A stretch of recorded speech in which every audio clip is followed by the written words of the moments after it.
여러분 안녕하십니까? 여수 MBC 뉴스투데이입니다. 제45주년 5.18 민주화운동 기념식이 국립 5.18 민주묘지에서 엄수됐습니다. 계엄과 탄핵, 파면 여파로 사상 처음으로 대통령 권위 상태에서 기념식이 치러졌습니다. 한신구 기자의 보도입니다. 어머니의 만류에도 친구를 두고 떠날 수 없었던 한 소년 문제야.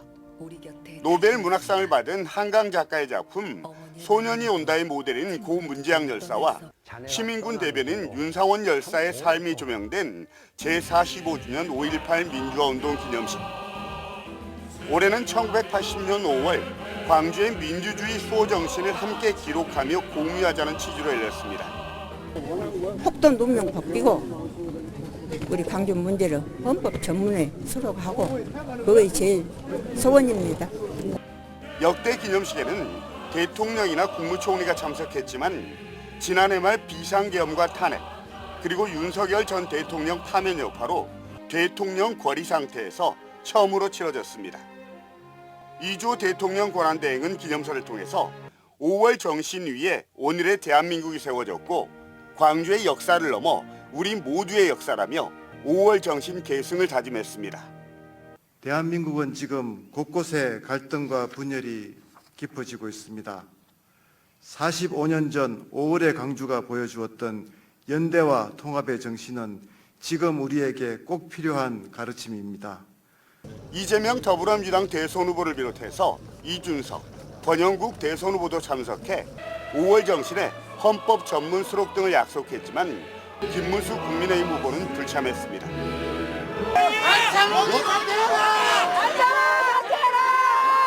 윤석열 전 대통령 방어권 보장을 권고 의결했던 안창호 국가인권위원장은 기념식장에 참석했다가 시민들의 거센 항의를 받고 되돌아갔습니다.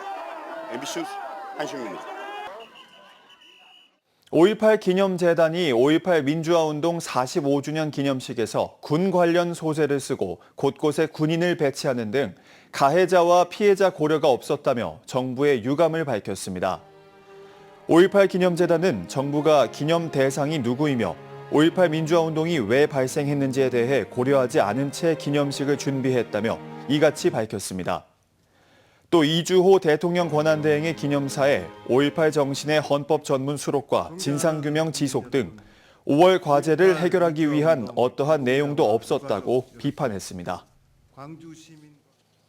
순천 봉화산 인근에 사시는 분들은 한 번쯤 꽃사슴 무리를 보셨을 텐데요.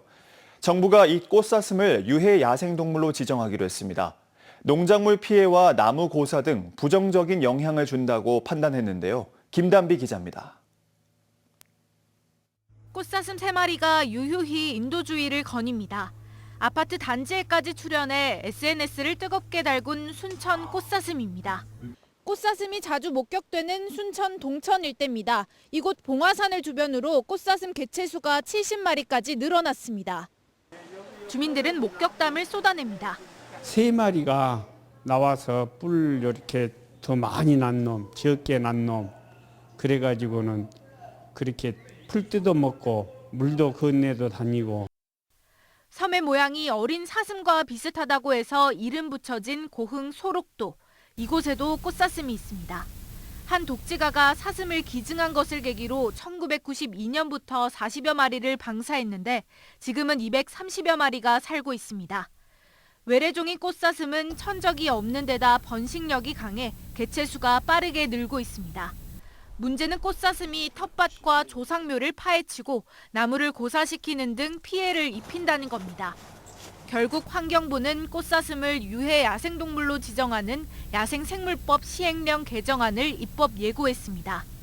유해 야생동물로 지정되면 지자체장 허가를 받고 총기 사냥이 가능해집니다. 이를 두고 아쉽다는 반응도 나옵니다. 우리는 운동 댕기면서 본 게 좋기는 좋더만 해도 다 사람들이 보려고 또 오고. 지자체는 대응에 나섰습니다. 순천시는 유해 야생동물 포획 포상금 관련 예산 확보를 계획 중에 있고 고흥군도 개체수 조절 방안을 고민하고 있습니다. 하지만 일부에서는 생태계 보호를 위해 포획은 최소한으로 해야 한다는 목소리와 처리 방법 등 세부적인 지침이 필요하다는 의견도 제시됩니다. MBC 뉴스 김담희입니다. 금호타이어 광주 공장에 불이 난 지 31시간 만에 초기 진화가 완료됐습니다. 검은 연기가 광주 도심을 뒤덮으면서 곳곳에서 분진 피해가 발생했는데요. 소방당국은 연기가 적어도 사흘가량은 더 날 것으로 보고 있어 당분간 주민들의 피해가 계속될 전망입니다. 천홍희 기자입니다. 검은 연기가 뿜어져 나오는 금호타이어 광주 공장. 소방 헬기가 하늘에서 쉴 새 없이 불을 뿌립니다. 생곰에 붙은 불이 꺼지지 않으면서 연기가 계속 나고 있습니다. 이곳이 불이 시작된 공장인데요. 건물 붕괴 위험이 있어서 보시는 것처럼 건물을 철거하고 있고요. 안에 있는 생고무가 타는 것을 막기 위해서 산소를 차단하는 역할을 하는 특수 액체를 뿌려놨습니다. 검은 연기가 이틀간 도심을 뒤덮으면서 식물에는 마치 까만 반점처럼 검은 재가 내려앉았습니다. 주차된 자동차들에도 온통 검은 분진이 묻었습니다. 수건으로 닦아보지만 잘 지워지지도 않습니다. 안 나가 안 닦여. 기름 성분이 있어서 이게 안 닦여. 공장 주변 상가나 식당에선 큰 선풍기를 들고 공기를 순환시켜보지만 매캐한 연기가 빠지질 않습니다. 주말 매출로 그나마 좀 더 먹고 사는데 주말을 이렇게 다 버려버려가지고. 창문을 닫아도 독한 연기가 들어오다 보니 주민 200여 명은 근처 대학교 체육관으로 대피했습니다. 하나같이 목이 칼칼하고 머리가 아프다고 호소합니다. 얘는 지금 눈도 시뻘개져가지고 눈 충혈돼 있고 얘는 기침하다가 토하려고 그러고 막 그러기도 해가지고 아 여기 있으면은 안 되겠다 싶어가지고 빠르게 준비해가지고 10분 만에 준비하고 나온 것 같아요. 소방당국은 오후 3시쯤 진화율이 95%라고 밝히면서 국가소방동원령을 폐지했다고 밝혔습니다. 다만 불이 꺼져도 연기는 계속 날 수 있다며 연기가 완전히 그치는 데는 3일 정도 더 걸릴 것으로 보고 있습니다. 보통 평균적으로 2, 3일은 걸린다는 것이 통설입니다. 정일택 금호타이어 광주공장 대표이사는 깊이 사죄드린다며 주민 피해를 최대한 보상하겠다고 밝혔습니다. MBC 뉴스 천홍희입니다. 장흥군이 지방 소멸에 대응하기 위해 조성한 농산어촌 유학마을이 주목받고 있습니다. 인구가 늘면서 폐교 위기에 놓였던 학교는 물론 지역에도 활기가 돌고 있습니다. 박종호 기자입니다.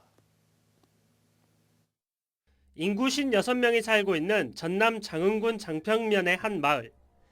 평균 나이 60대 이상인 고령화 마을에 젊은 기운이 돌기 시작한 건 올 초부터입니다. 장흥군이 지방 소멸 위기에 대응하기 위해 폐교된 초등학교 부지에 모듈러 주택 10동을 지어 농산어촌 유학마을을 조성한 겁니다. 냉장고와 TV 등 모든 시설이 갖춰진 주택의 월세는 한 달에 12만 원 수준. 지난 3월 전국에서 10가구, 34명의 가족이 장흥으로 이주했습니다. 산을 보면서 풍경 너무 아름답지 않아? 이런 얘기를 했는데 저희 첫째 아들이 그러는 거예요. 엄마가 이렇게 행복했으면 좋겠다고 얘기를 하더라고요. 그러면서 이게 아이들이 행복해서 왔는데 나도 행복하구나라는 걸 그때 좀 깨달았던 것 같아요. 유학마을이 들어서면서 폐교 위기에 놓인 인근 학교들도 활기를 되찾았습니다. 유치원생 3명과 초등학생 9명, 중학생 5명 등 17명의 학생이 전학 오면서 장평면 전체 학교에 학생이 30% 늘어난 겁니다. 출생 기본수당, 주거비 지원 사업 등의 인구 정책이 함께 추진되면서 고령화 등으로 인해 6년 연속 줄어들기만 했던 장흥군 전체 인구는 증가세로 전환됐습니다. 일단은 첫째는 저희 입장에서는 인구 유입이 가장 큰 목적으로 지금 떠오르는 부분이 있고요.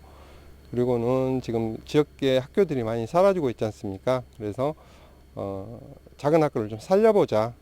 학교가 사실은 이 지역의 중심이 되는 경우가 굉장히 많거든요. 그래서 내년 3월 입주를 목표로 인근 우산리의 폐교에도 6가구 규모의 두 번째 유학마을이 추가로 조성될 예정. 장흥군은 장평면 전체를 유학마을의 중심지로 조성해 나가겠다는 구상입니다. MBC 뉴스 박종호입니다.